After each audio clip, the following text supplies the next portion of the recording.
Vietnam, a country that turned from this to this. Just look at this graph. Its economy staggeringly grew from only 26 billion to 469 billion dollars nowadays, which is 18 times its growth since then.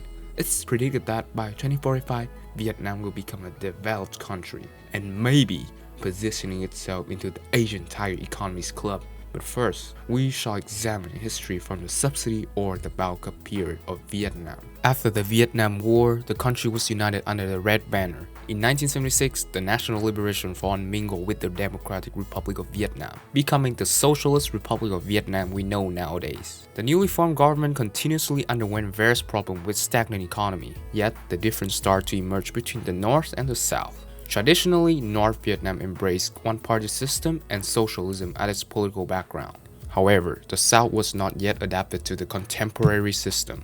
Not so long after reunification, Vietnam was again dragged into wars with its neighbors. In 1978, Vietnam swept through Cambodia to knock down the bloodthirsty regime. To stabilize and prevent the Khmer Rouge from coming back, Vietnam temporarily occupied Cambodia. A year later, China condemned Vietnam's occupation of Cambodia and illegally conducted a limit war against the country, aiming to force Vietnam to withdraw its troops from Cambodia.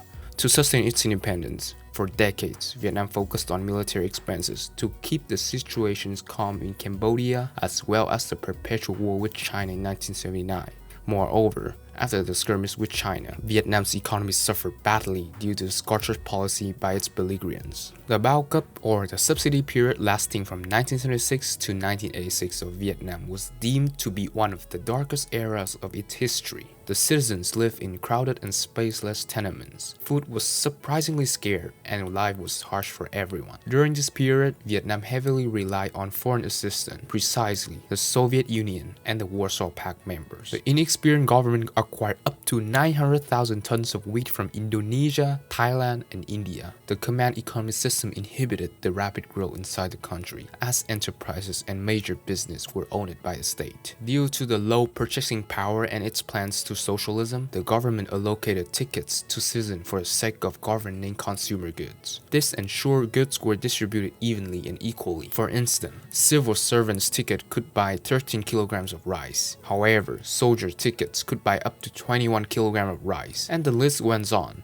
This led to illegal business like the widespread of black markets throughout the country. Since Vietnam did not focus on exporting due to the US embargo in 1975, its currency depreciated. Inflation soared to the point in which it was recorded to be 774.47% by 1985. Most of the time, prices were modified by the state to fit the living wage of the people.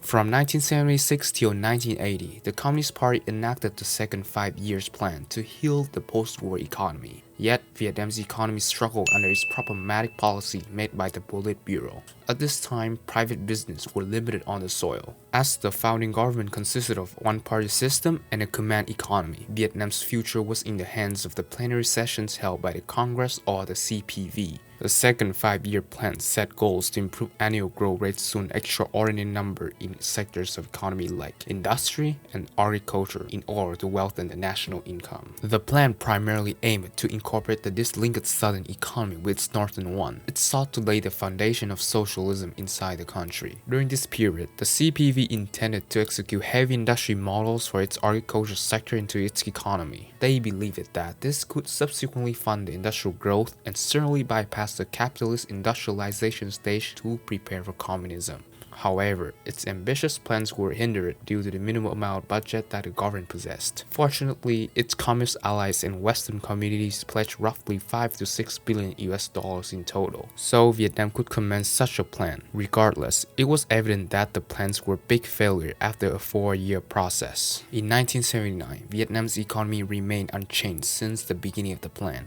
Later, the VCP approved what's known as Orientation, Task, and Objectives of the Economic and Social Development from 1981 till 1985 and the 1980s, which was a series inside the third 5-year plan. After the failure of the second 5-year plan, the Communist Party proceeded cautiously by unveiling the instructions once a year. The plan wasn't drawn up completely nor revealed to its final form to the National Congress. Simultaneously, another question was brought up whether to preserve small private business and capitalist activities. This issue was already envisioned by the first secretary Lê Duẩn before reunification.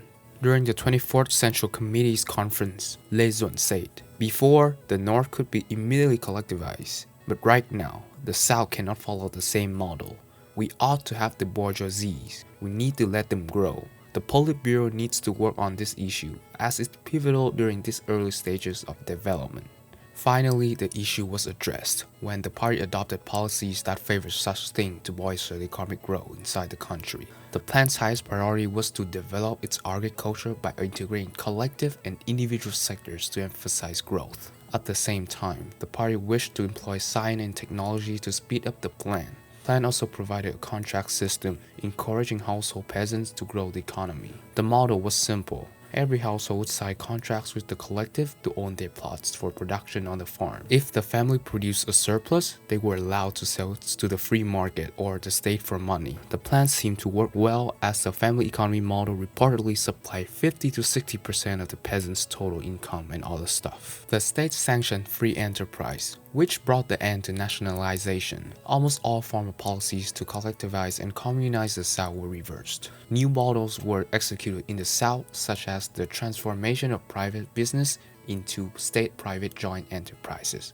In July 1984, the 6th plenum of the Vietnamese Communist Party's Central Committee stated that private business and sectors within the South could not be eliminated until the state was able to assume the responsibility of trading. A year after, the Central Committee's 8th plenum emphasized the dispersion of economic decision-making. The committee granted autonomy for various factories and individual farm levels. The plenum also reduced state expenditures by ending state subsidization and some consumer goods for the people. In 1985, the government created a new dong currency, and it was officially devalued to deal with the country's soaring inflation and trading deficit. With the ongoing problems, the state eventually shifted its policy for further innovations and growth. In 1986, the government was fully committed to the reform to uplift the feeble economy. This was commonly known as the Đổi Mới era, when Vietnam moved from command economy to a socialist-oriented market economy, an era of growth and prosperity. During the 6th National Congress, the Deputy Chairman of the Council Minister stressed that agriculture should be prioritized over heavy industry. He emphasized the importance of exporting grains, consumer goods, and food to revive the sluggish economy. Goals were set forward and his plans were approved. The government abolished the central management system and allowed private sectors to compete with the state's ones. Vietnam went on decentralizing its economy by lifting inspection stations, allowing consumer goods to flow at a rapid pace. In 1978, the Foreign Investment Law was passed to attract foreign capital for local development.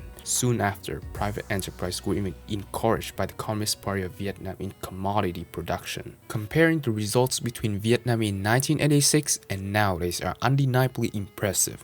Its GDP grew from merely $26 billion to approximately $466 billion these days. That's 18 times growth. Same goes with GDP per capita from $430 to $4,720 in 2024, which is 11 times more. Poverty significantly decreased since Đổi Mới.